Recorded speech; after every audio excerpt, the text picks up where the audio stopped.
أنا حزين حتى أموت عليها.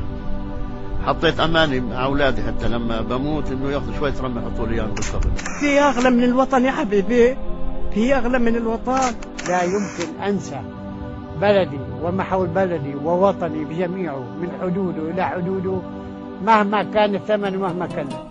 7 6 5 4 3 2 1.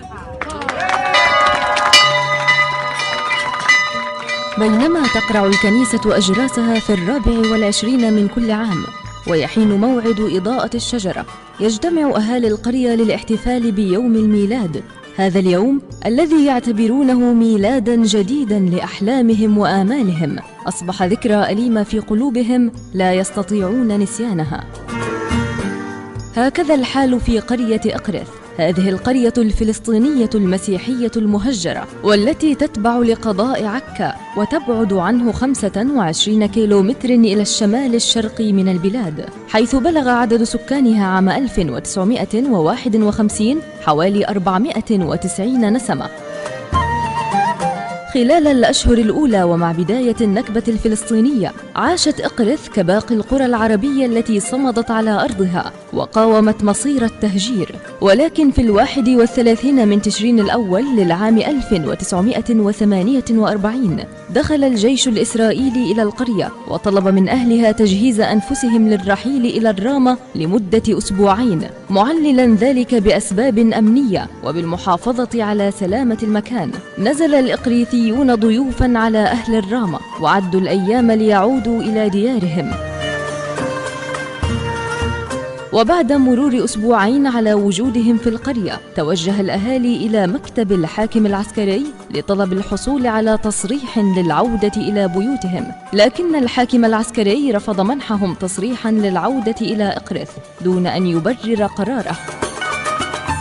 تكررت الطلبات وتكرر معها الرفض، إلى أن تبين للسكان أنهم وقعوا ضحية لمؤامرة مدبرة حاكتها السلطات الإسرائيلية لتهجيرهم من بيوتهم.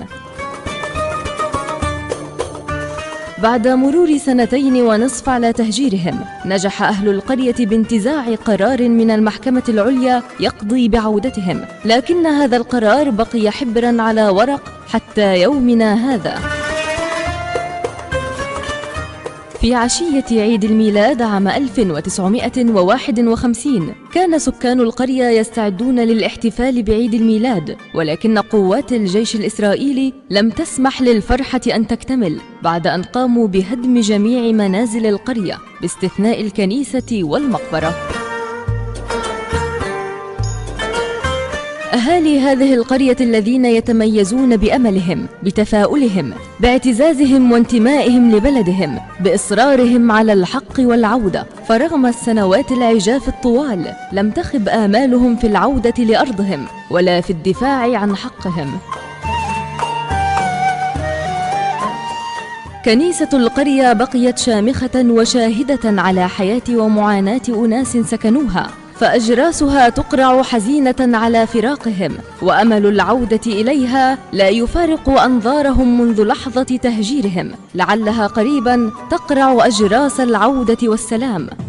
يا طير خذني عن وطن وديني، كحل عيون بتربة فلسطين. لا يضيع حق وراءه مطالب، هكذا يلخص أهالي القرية وجودهم فوق تراب قريتهم، مؤمنين بالعودة إلى إقرث، القرية التي يعشقون ترابها والتي لم يعوض عنها بديل مهما طال الانتظار. رجعين لك رجعين يا بلادنا، رجعين من روح عيل صغير